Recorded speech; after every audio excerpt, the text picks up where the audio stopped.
En este lugar. Qué bueno que podemos estar en este lugar, ¿cierto?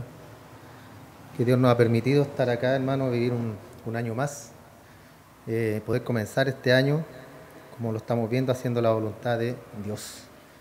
¿Ya? Y para conocer la voluntad de Dios, como lo estamos viendo, ¿cierto? Debemos irnos a las Escrituras. Vamos a ver la voluntad de Dios, segunda parte, Hebreos 10, 32 al 36. Hebreos 10, 32 al 36.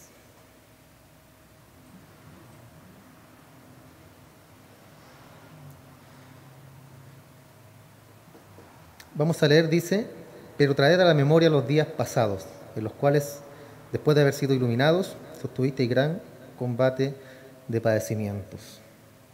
Por una parte, ciertamente, con vituperios y tribulaciones fuisteis hechos espectáculos. Por otra, llegasteis a ser compañeros de los que estaban en una situación semejante. Porque de los presos también os compadecisteis, y el despojo de vuestros bienes sufristeis con gozo, sabiendo que tenéis en vosotros una mejor y perdurable herencia. ¿Dónde? Los cielos. No perdáis pues vuestra confianza, que tiene grande galardón, porque os es necesaria la paciencia, para que, habiendo hecho la voluntad de Dios, obtengáis la promesa. Para que, habiendo hecho la voluntad de Dios, ¿ya? Esa es la palabra que estamos viendo nosotros, la voluntad de Dios. La semana pasada quedamos en Primera de Juan 2, ¿cierto? Donde dice, si alguno ama al mundo, el amor del Padre no está en él. Entonces no podemos servir a Dios y al sistema, ¿recuerdan? Y la voluntad de Dios comienza en lo que quedamos ese día, ¿cierto? En afirmar, en involucrarse con Cristo como Señor y como Salvador. Ese es el primer paso, ¿cierto? Involucrarse con Él. Si no hemos dado ese paso, Jesús dice que ni siquiera nos conoce, que no somos su madre, ni sus hermanos, ni nada, ¿cierto? Como cuando lo fueron a buscar, también lo vimos eso, que entraron diciendo, te busca tu madre y tus hermanos están afuera. Y él dijo, no, estos que están acá son mis hermanos, mi madre. ¿Por qué? Porque estaba hablando, le estaba dando una enseñanza espiritual. O sea, el que está involucrado espiritualmente conmigo es mi madre, es mis hermanos. El que no, ¿cierto?, de manera superficial, es la enseñanza que él quería dar. El que está solamente de manera superficial no está involucrado con Cristo. Entonces ese no pertenece al cuerpo de Cristo.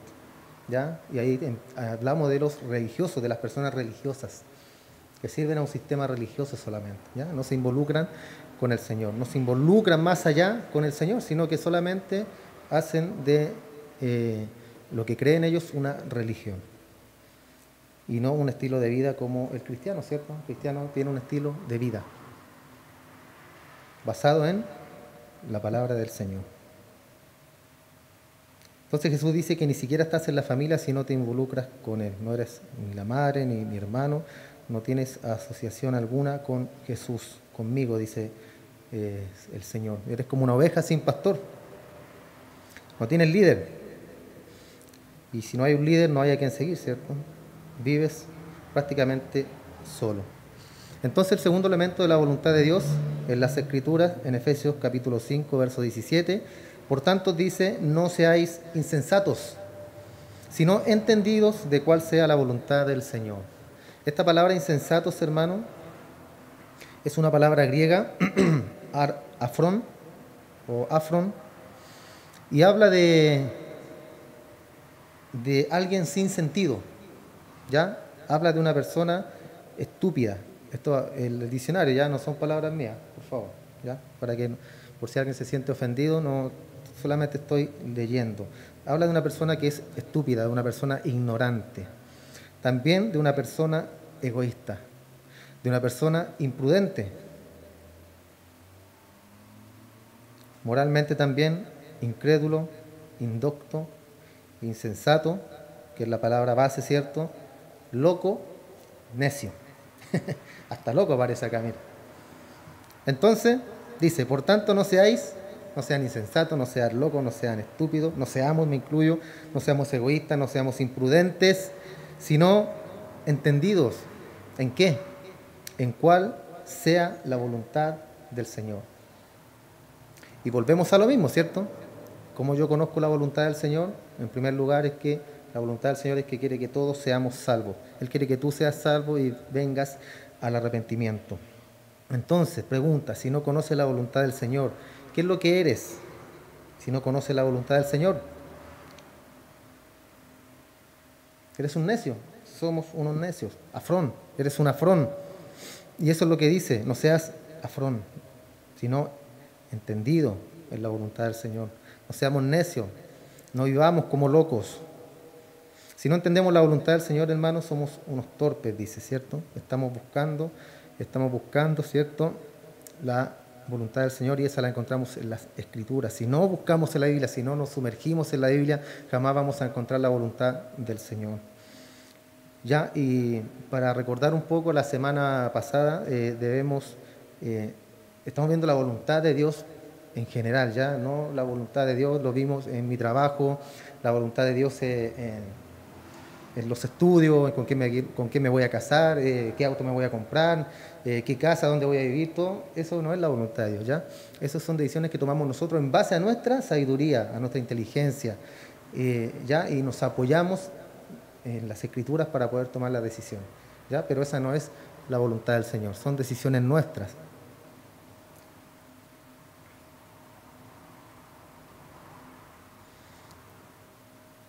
Entonces, si no entendemos la voluntad del Señor, somos torpes. Después dice en el versículo 18, no os embriaguéis con vino, en lo cual hay disolución. Antes bien, sed, dice acá, llenos del Espíritu. Sed llenos del Espíritu. Entonces lo segundo en la voluntad de Dios es que seamos llenos del Espíritu, hermano. Ese es lo segundo, el segundo punto en la voluntad de nuestro Dios es que seamos llenos del Espíritu. Lo primero es que seamos salvos, ¿cierto? Y en segundo lugar es que seamos llenos del Espíritu de Dios. Acá cuando Pablo habla de la embriaguez, hermano, hace alusión al templo de Baco. Ya se celebraban unas orgías en honor, ¿cierto?, a Baco. Fiestas bacanales se llamaban.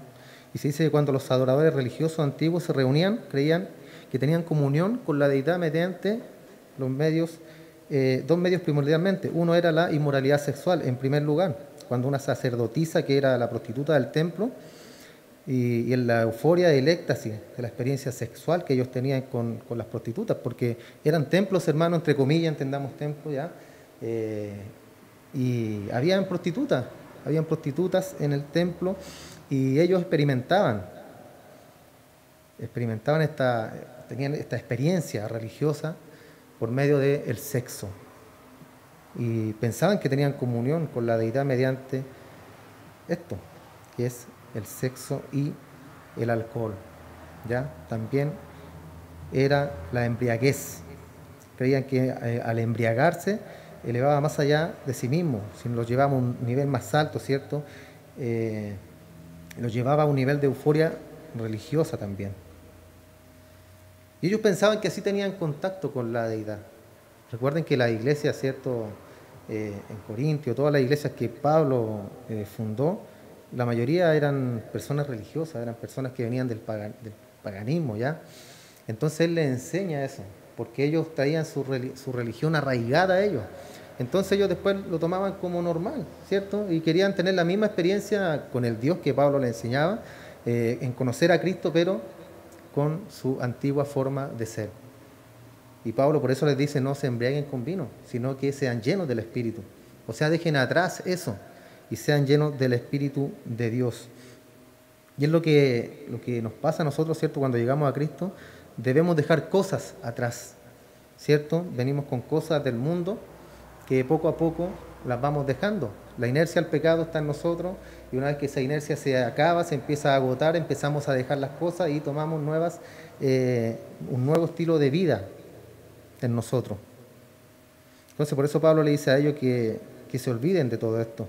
Eran tales estas experiencias, hermano, para ellos el placer máximo, ¿cierto? En la carne, en lo sexual, en la embriaguez y algunas drogas, pienso yo también, tendrían que estar metidas ahí entre medio para poder llegar a esa comunión que ellos buscaban.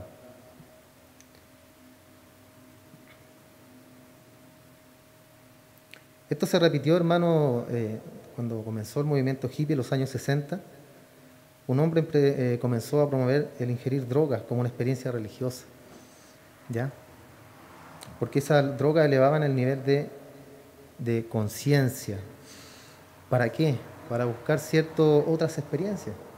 Cuando los jóvenes comienzan también a experimentar con el alcohol, con el cigarrillo, con las drogas, ¿cierto? Con la marihuana, dicen que es el comienzo para las otras drogas. Yo pienso que puede ser, ya que una vez que tú pruebas algo, por ejemplo, el cigarrillo, quieres algo más, ¿cierto? La marihuana, y después quieres algo más. Porque ya una vez que comienza a entrar en ese estado, ¿cierto?, de inconsciencia, porque no vives en la realidad. Yo nunca fumé droga, gracias a Dios, hermano, no lo hice porque sí fumé mucho. Yo nunca probé drogas porque yo sabía que era un hombre vicioso. Y si me metía en eso, no iba a poder salir después. Me costó mucho dejar el cigarrillo, mucho. Entonces imagínense, yo en ese estado que estaba, yo decía, no, yo me meto en eso, no salgo más. Entonces los hippies, ¿cierto?, empezaron a promover esto, las drogas. Y hoy en día, ¿cierto?, en la realidad, en la sociedad completa, muchas jóvenes, hermanos, influenciados por estos mismos hombres que venden la droga, ¿cierto?, porque se la regalan. ¿Para qué? Para que comiencen a probar, después les gusta y ahí se las venden. Ahí está el negocio de ellos. Entonces ellos también experimentan o quieren tener salida a algún problema, alguna dificultad por medio de las drogas, hermano. Pero Pablo acá nos dice que nosotros debemos apoyarnos como cristianos en el Señor, ¿cierto? Debemos apoyarnos en Él, en Cristo. Ya debemos ser llenos del Espíritu de Dios. En Latinoamérica también una droga llamada peyote se comenzó a usar en esos tiempos. En Sudamérica también yo recuerdo cuando era pequeño que habían unas pastillas, no sé qué eran, que provocaban también como un éxtasis, que la gente entraba en un estado que no viven en la realidad, ¿cierto? Les insisto, hermano, yo nunca he probado la droga, entonces no sé qué es eso, de estar drogado. Pero Pablo dice, seamos llenos del Espíritu, hermano. Y eso es lo importante, esa es la base acá. Seamos llenos del Espíritu del Señor.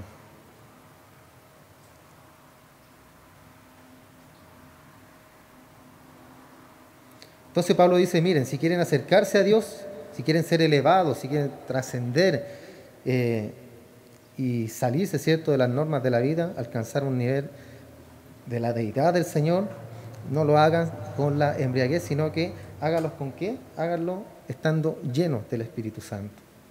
Y así es como se tiene comunión con Dios, comunión con el Dios verdadero. No seamos torpes, hermanos, no seamos insensatos. Entonces sabemos cuál es la voluntad de Dios, y la voluntad de Dios es que seamos llenos del Espíritu. Entonces acá surge la pregunta obvia, ¿cierto? ¿Qué significa ser lleno del Espíritu? En primer lugar tenemos que saber esto. Si eres cristiano, el Espíritu Santo vive en ti. Eso lo sabemos, ¿cierto? ¿Usted sabe eso? Si es cristiano, el Espíritu está en usted. Y si alguno no tiene el Espíritu de Cristo, no es de él. Romanos 8:9. Y de la misma manera, si tienes a Cristo, tienes al Espíritu. 1 Corintios 6:19, ¿no sabéis que vuestro cuerpo es templo del Espíritu Santo, el cual tenéis de Dios y no sois vuestros? ¿Escuchó bien? Porque habéis sido comprado por precio. Glorificad pues a Dios en vuestro cuerpo y en vuestro espíritu, los cuales son de Dios. El cuerpo, hermano, todo lo que somos nosotros, somos del Señor por completos. Somos de Dios, le pertenecemos al Padre. El cuerpo es el templo, ¿cierto? 1 Corintios 12 lo dice, versículos 2 y 13, que todos hemos sido bautizados en un espíritu, que toda persona que es cristiana posee el Espíritu Santo, pero eso no significa que somos llenos del Espíritu. Que usted tenga el Espíritu de Dios dentro suyo, ¿cierto? Como la arra, ¿cierto? Como la herencia, como la cuota inicial de que Dios pagó con usted, porque ese es el Espíritu. Y el día que Cristo venga por su iglesia, todos los que tienen el Espíritu de Cristo, los que son de Él, irán al cielo, irán con el Señor. Y ese es el sello, y conoce a Dios a los suyos, el sello del Espíritu.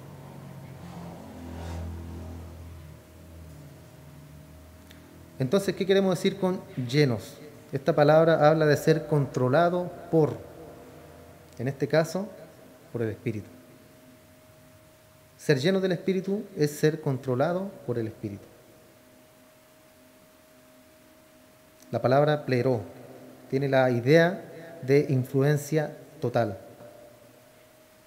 En muchos relatos de la Biblia, hermano, en el Nuevo Testamento encontramos con frecuencia y leemos algunas palabras como lleno de enojo, estaba lleno de temor, lleno de asombro, lleno, se maravilló, ¿cierto? Lleno. Y lo que eso básicamente significa es que es una influencia dominante, que está controlado por eso. Como la alegría y la tristeza, ¿cierto? Recibimos a veces una buena noticia y esa noticia nos llena ¿de qué? De alegría, nos sentimos alegres. A lo mejor estábamos contentos ya en el hogar, pero recibimos esa noticia y nos sentimos muy contentos, muy alegres. O sea, la alegría se apodera de mí. Soy lleno de alegría. Así como cuando recibimos una mala noticia también. Recibimos una mala noticia y de pasar de un estado de alegría o un estado neutral, pasamos a estar llenos de tristeza. O llenos de enojo también, ¿cierto? Cuando nos enojamos, cuando nuestra esposa nos hace enojar, ¿cierto, hermano?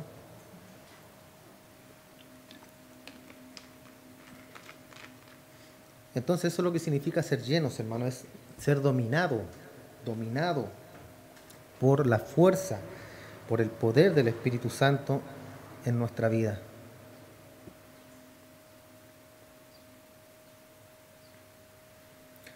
Alguien podría decir, yo sé cómo vivir mi vida cristiana, un poco para ti, Espíritu, un poco para mí.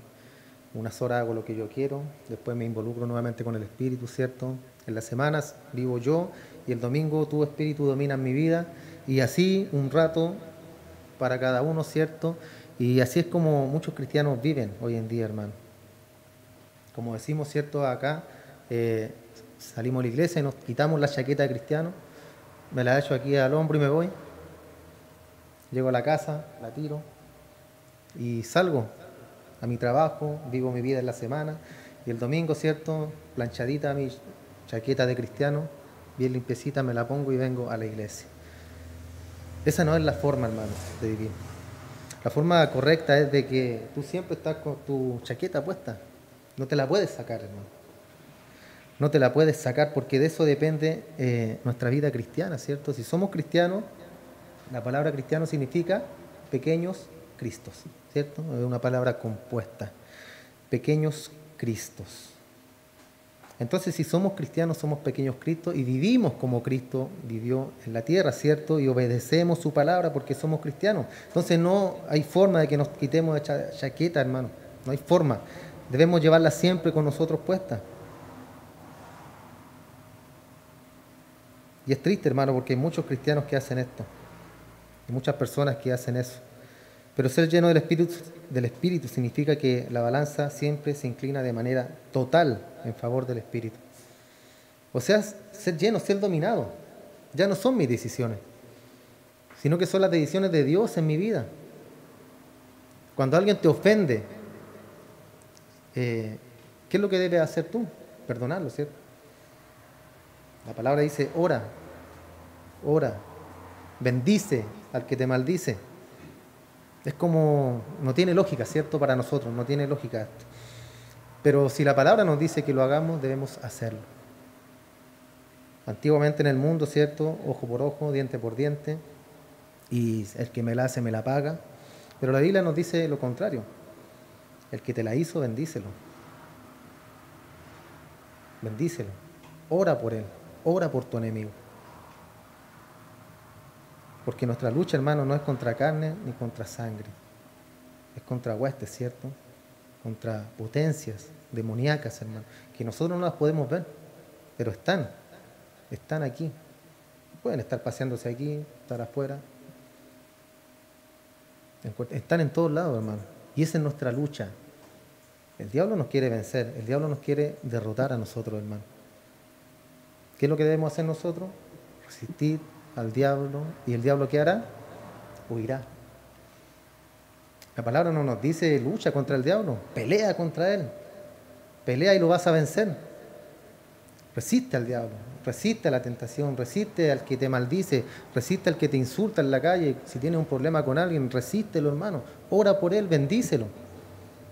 Porque si pagamos igual, por igual, ¿qué diferencia tenemos con la gente del mundo? Ninguna, ¿cierto?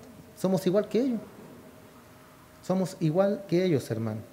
Entonces eso significa que estemos llenos del Espíritu, que el Espíritu nos gobierne, que el Espíritu nos domine, nuestras decisiones, nuestras palabras, nuestras acciones. Entonces el Espíritu se va a convertir en la influencia controladora en nuestra vida, hermano, en tu vida, en mi vida.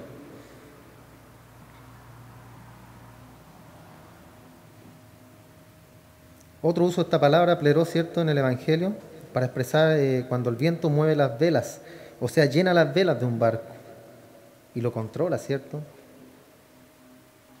Lo controla.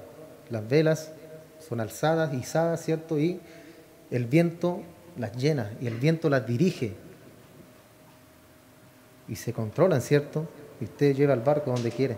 Esa es la palabra pleró, llenar por completo, hermano, por completo. Y eso es lo que Dios quiere, que nosotros seamos llenos, para que Él guíe nuestra vida, para que no seamos nosotros, que Él sea el viento que nos arrastra a donde Él quiera que nosotros vamos. Ya no debemos, ¿cierto?, ir a donde nosotros queremos, sino a donde Dios quiere que nosotros vamos, sino que a donde Dios quiere, cuál es la voluntad de Él para nosotros.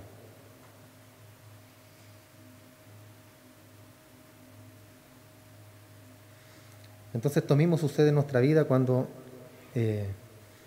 estamos completamente influenciados por el Espíritu. Él se convierte en la fuerza que nos mueve. Él comienza a impulsarte a la dirección correcta. Él se convierte en la fuerza que llena esas velas y dirige tu barco. Entonces debemos entender esto, hermano.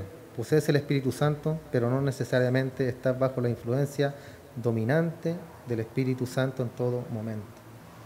¿Ya? ¿Y cuál es la segunda voluntad de Dios entonces?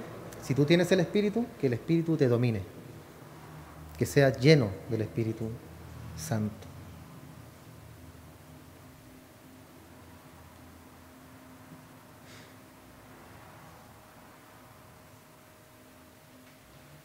En 2 de Pedro 2:21, ¿cierto?, lo describe, o en el 1:21 también, todo el tiempo dice ser llenos del Espíritu.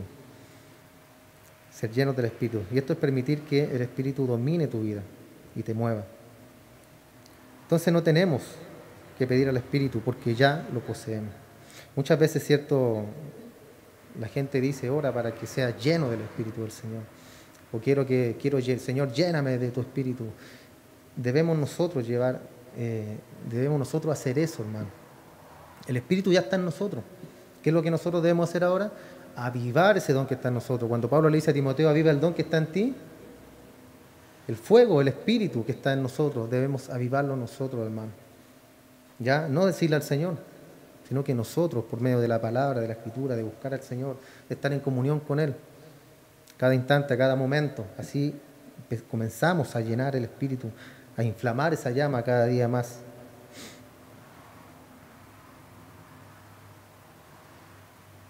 Entonces nadie nos puede decir, hermano, que nosotros necesitamos al Espíritu, o que oremos para que el Espíritu venga a nosotros.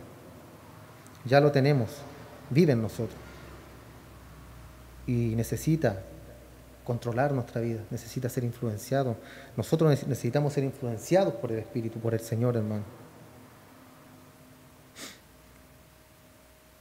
Está dentro, pero necesitamos que comience a hacer el efecto en nosotros, hermano. Es como si un sal de fruta, ¿cierto?, lo echamos en un vaso. Si usted lo echa con el envase completo, ¿qué pasa? No pasa nada, ¿cierto? Usted lo echa en el vaso, un sal de fruta, no pasa absolutamente nada. Pero ¿qué pasa cuando usted abre ese sal de fruta? Abajo del agua. Comienza a tomar el control completo de todo el vaso, comienza a llenar ese vaso. Ese mismo nosotros, hermano. A veces tenemos el Espíritu, pero dentro del sobre. ¿Y qué debemos hacer? Abrir ese sobre. ¿Para qué? Para que ese Espíritu comience a llenar nuestra vida.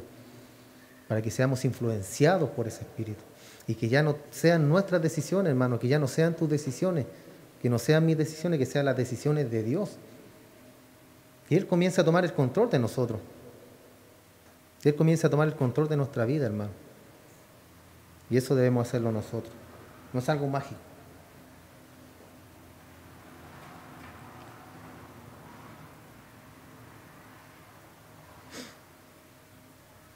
Otra forma de ilustrarlo, ¿cierto? Sería una ilustración muy conocida por ustedes cuando tomamos un guante, ¿cierto? Y está el teclado y yo le digo al guante, toca algo para mí. ¿Qué va a hacer el guante? No va a hacer nada, ¿sí? Tiene 5 deditos también el guante, pero no va a hacer nada. Pero ¿qué pasa si me pongo el guante y toco? Ahí sí, ¿cierto? La mano controla el guante y voy a tocar mal porque no sé tocar el teclado. Pues si se lo pone el hermano José, van a salir melodías, ¿cierto? Pero si yo dejo el guante ahí, no va a salir absolutamente nada. Entonces así es la influencia del Espíritu en nosotros. Se muestra a través de, y a través de mi vida, a través de tu vida, hermano. Así como el guante no tiene ningún poder y no tiene nada que hacer solo, a no ser que sea lleno, ¿cierto?, por esa mano y se comience a mover. Nosotros de igual manera, hermano, no somos nada sin el Espíritu de Dios moviéndose dentro de nosotros.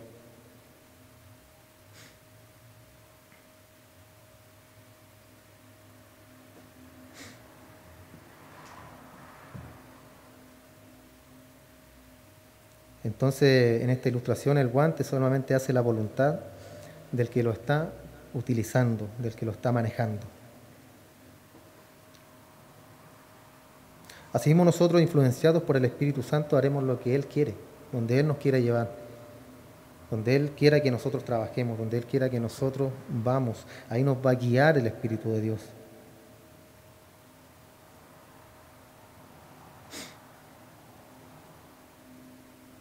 Entonces, entendiendo lo que es la vida llena del Espíritu, hermano, a manera de analogía, tomemos también a Pedro, el apóstol que se metió en muchos problemas. Era muy impetuoso Pedro, ¿cierto? Él era atarantado, para que entendamos mejor. A lo mejor nos podemos identificar con él en algunos aspectos de nuestra vida, que somos a veces atarantados, que hablamos más de lo que debemos hablar. Él se metió en muchos problemas. Pero también tuvo algunas capacidades, Pedro, sorprendentes. Y él hizo algunas cosas increíbles también. ¿Recuerdan cuando caminó sobre el agua? Caminó sobre el agua, Pedro. Ahí estaba caminando en el agua. El Pedro, ¿cierto? Intempestivo, sin pensar en lo que está haciendo. Se avienta del barco y comienza a caminar hacia Jesús. Y poco después se da cuenta de lo que está haciendo y comienza a hundirse. El Señor lo levanta y los dos caminan de regreso a la barca. ¿Qué le pasó a Pedro? ¿Por qué comenzó a hundirse? Porque fue una decisión que tomó él, ¿cierto? Él se lanzó de la barca, pero iba mirando a Cristo. Y una vez que comenzó a desviar su mirada del Señor, comenzó a hundirse. Comenzó a mirar las olas, comenzó a mirar el viento, la tempestad y le dio miedo. Y comenzó a hundirse, hermano. El Señor lo rescató. Y a pesar de todo, ¿cierto?, de cómo era Pedro, el Señor estaba ahí con él. A pesar de que él sabía que lo iba a negar también, que lo iba a maldecir. Lo maldijo el Señor. También él dijo algunas cosas milagrosas. En Mateo capítulo 16 Jesús le dijo a los discípulos, ¿quién dicen los hombres que soy yo? ¿Recuerdan ese pasaje? Y los discípulos dijeron, bueno, algunos dicen que tú eres Elías, otros dicen que tú eres Jeremías, o que eres alguno de los profetas que ha venido, que se ha reencarnado. Pero Jesús le dijo, no, ¿quién dicen ustedes? A mí me interesa la opinión de ustedes. ¿Quién creen ustedes que yo soy? Y ahí salta mi buen Pedro, ¿cierto? Tú eres el Hijo del Dios viviente, le dice Pedro. Pero yo creo que ni siquiera él sabía lo que estaba hablando, hermano, porque fue una revelación. Jesús le dijo, sí, Pedro, sangre y carne no te lo revelaron, sino mi Padre que está en los cielos. Él abrió su boca, hermano, de una manera milagrosa, porque él no pensaba decir nada.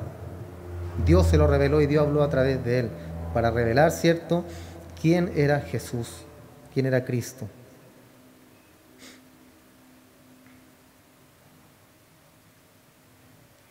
También tuvo valentía en el huerto, en Juan 18, cuando los soldados vinieron a arrestar a Jesús, y entran marchando al huerto y Pedro está ahí junto a Jesús. Y cierto, a medida que ellos se acercaban a Jesús para arrestarlo, Pedro saca la espada y él quiere comenzar una guerra ahí mismo, ¿cierto? Saca la espada y le cortó la oreja a Malco. Él no iba por la oreja, ¿cierto? Él iba por la cabeza. Porque alguien con una espada no va a tirar, ¿cierto? A ver, te voy a cortar la oreja. No, él iba a cortarle la cabeza a este hombre. Y a lo mejor este hombre tuvo que haberse agachado, le hizo el quite, algo, pero insisto, él quería matar. Quería matar con una espada, ¿cierto? Para eso eran las espadas. Entonces imagínense él viendo a los romanos cómo se acercaban para ir a arrestar a Jesús. Él saca su espada y comienza a atacarlo a ellos, hermano. ¿Quién hace eso? ¿Quién haría eso en su sano juicio? Nadie, porque iban a pérdida los apóstoles, porque ellos no eran soldados, no eran guerreros. Pero ahí estaba Pedro, ¿cierto? Con su valentía tremenda. Entonces él caminó por el agua, hermano. ¿Y quién estaba a su lado? Jesús. Él quería comenzar una revolución ahí con los soldados. Él quería aventarse con todo. ¿Y quién estaba ahí? Jesús. Entonces, ¿por qué Pedro hizo todo esto? ¿Confiaba en su fuerza, en lo que él era? ¿O era porque Jesús estaba al lado de él? Claro, ¿cierto? Ese es el común denominador de todo esto, de que Jesús estaba al lado de él. Y Pedro, ¿cierto?, se apoyaba en Jesús, en que Cristo estaba al lado de él, en que él tenía poder. Pocos entendieron eso, hermano, porque a él lo mataron, lo crucificaron, después de todos los milagros que hizo, caminó sobre las aguas, multiplicó los panes, multiplicó la comida, hermano. ¿Quién hacía eso? Eran milagros que estaban ahí, pero ellos no, ellos lo negaron. Lo negaron. Los milagros los hace por Belcebú. Esos son milagros del diablo, le decían. Jamás reconocieron. Como cantábamos recién, ¿cierto? A los suyos vino y los suyos no le recibieron. Entonces Pedro tenía la revelación, hermano. ¿Por qué? Porque a pesar de que después lo negó, lo maldijo, ¿qué pasó con Pedro? Lloró amargamente. Y es lo que nosotros, es como nosotros también cuando cometemos errores, pecamos, nos equivocamos, ofendemos al Señor, pero ¿qué pasa con nosotros? Nos arrepentimos, ¿cierto? Usted se arrepiente de sus pecados, ¿cierto? Y cuando se arrepiente, llora, le duele. Ofendió al Señor. Te ofendí, Señor, y le duele en su corazón y se arrepiente. ¿Qué pasó con Judas? Él sintió remordimiento y se ahorcó, se mató. Entonces ahí tenemos la gran diferencia en un verdadero cristiano y uno falso. El verdadero se arrepiente y sigue adelante. Aunque el diablo se burla de ti cuando tú caes, cuando tú pecas, hermano, el diablo se burla de ti, pero Jesús quiere que tú sigas adelante. Y Él dice, todos los pecados van a ser perdonados, todos. ¿Ya? Menos la blasfemia del Espíritu Santo, pero el cristiano no puede cometer ese pecado, es imposible que lo cometa. En base a eso, entonces, nosotros debemos arrepentirnos todos los días, hermano, y seguir adelante. Y aunque te dolió, si caíste, pecaste, sigue adelante, continúa. La Escritura es clara cuando dice, el que persevera hasta el fin será salvo. Si tú no perseveras es porque nunca fuiste salvo, hermano. ¿Por qué? Porque no vas a perseverar y te vas a salir del camino y te va a dar lo mismo. Si un día estuve en la iglesia, sí, fue una linda experiencia, a lo mejor dirán algunos que se han ido, hermano, que hemos visto nosotros que han llegado y después se van, como una linda experiencia religiosa. Y muchos piensan que son salvos porque hicieron una oración de fe. Y no es así, hermano. El que persevera hasta el fin será salvo. Si tú perseveras cada día, te arrepientes, sigue al Señor, le pides perdón y continúas tu viaje a los cielos. Porque este es un viaje, hermano. Es un viaje y tenemos un destino trazado. ¿Y ese destino cuál es? El cielo, la gloria eterna con el Señor. Tenemos un destino trazado, hermano. Estamos en un viaje donde sabemos a dónde vamos. No es un viaje a ciegas. No es un viaje que cuando muramos no sabemos si vamos a ir al cielo, si vamos a ir al infierno, si vamos a estar en el limbo o si tenemos que ir a purgar nuestros pecados, como dicen algunas religiones. No, tenemos un rumbo claro y seguro. Y es el cielo, hermano. Si hemos creído en el Hijo de Dios, si perseveramos en la palabra del Señor, si continuamos, si seguimos, si no nos desviamos, a lo mejor te puedes desviar un poco, te puedes salir del camino, pero vuelves al camino nuevamente, porque puede pasar, ¿cierto? Puede pasar que te salgas a lo mejor del camino, pero no estoy hablando de 1 año, 2 años, 3 años, un tiempo corto, hermano, a lo mejor, porque somos hombres y mujeres sujetos a pasiones y nos traicionan muchas veces, nos traicionan las pasiones, nos traicionan las emociones en nuestra vida. Entonces, por eso, hermano, siempre debe estar Cristo a nuestro lado. El Señor debe dominar tu vida, el Espíritu debe dominar tu vida, para que sea guiado por Él, para que sea guiado por el Espíritu, hermano. Así que este ha sido el tema, el segundo, ¿ya?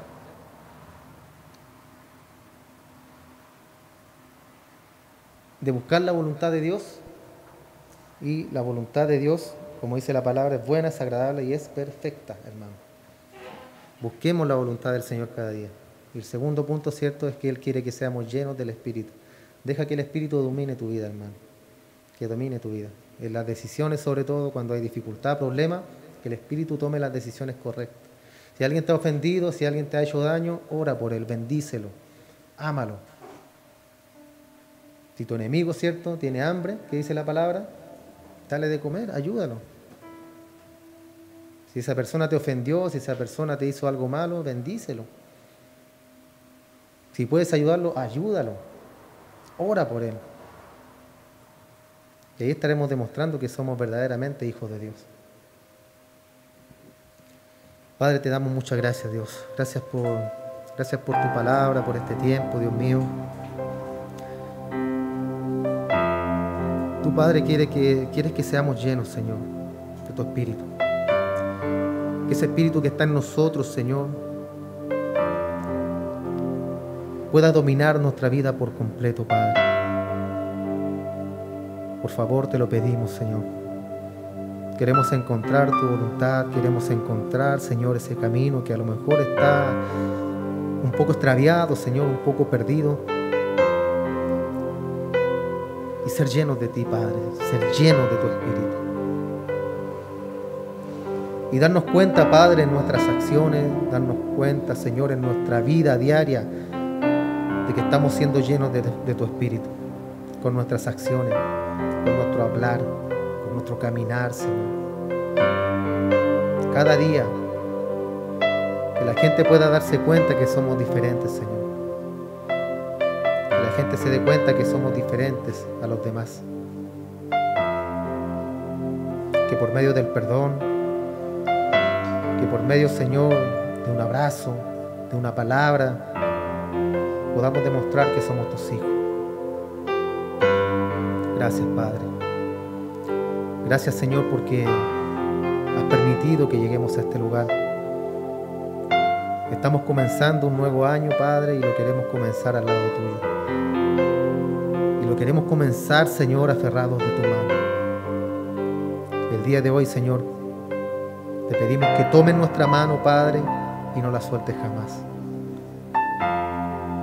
A lo mejor como niños pequeños a veces queremos soltarnos de tu mano, Padre, y hacer lo que nosotros queramos, hacer nuestra voluntad, Señor, pero no lo permitas.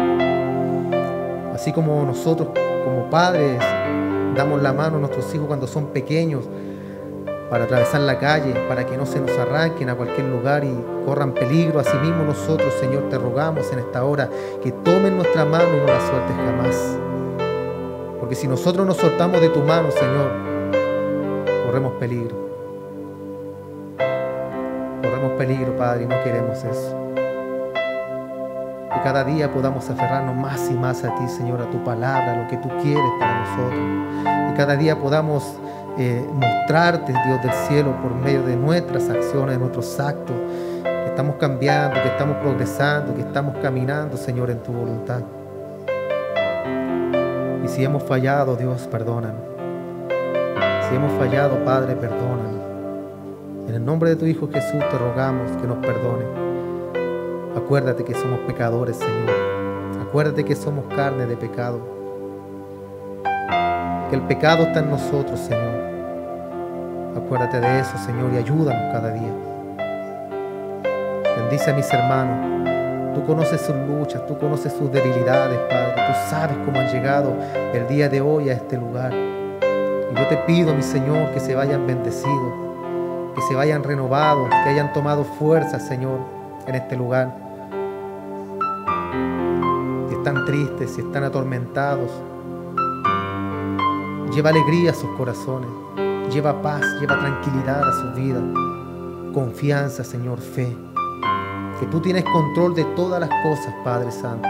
Que tú tienes el control de todo, Señor. Que todo lo que se mueve a nuestro alrededor, en nuestra vida, está controlado por tu voluntad, mi Señor, por lo que tú quieres para nosotros. Que esa sea nuestra confianza, esa sea nuestra fe, Señor. Y ayúdanos también a nosotros a tomar buenas decisiones basadas, Padre, en tu palabra, en tu guía, en lo que tú quieres para nosotros, mi Señor. Que seamos hombres sabios, mujeres sabias, Señor.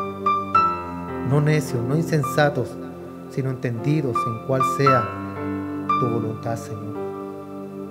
Gracias, Padre. Gracias, mi Señor, te damos en esta hora. Nos despedimos, Padre, de nuestros hermanos, el uno del otro, pero de ti, Señor, jamás. No queremos despedirnos jamás de ti, porque queremos que tú vivas en nosotros y queremos tener esa comunión hasta el día que partamos de esta tierra. Gracias, Señor. Recibe todo lo que hemos hecho, la alabanza, la oración, tu palabra, Padre, que llena nuestras vidas, tu palabra que nutre nuestro corazón. Te damos muchas gracias en el nombre de tu Hijo amado, nuestro Señor Jesús. Amén y amén. Gracias, Señor. Dios les bendiga, hermano.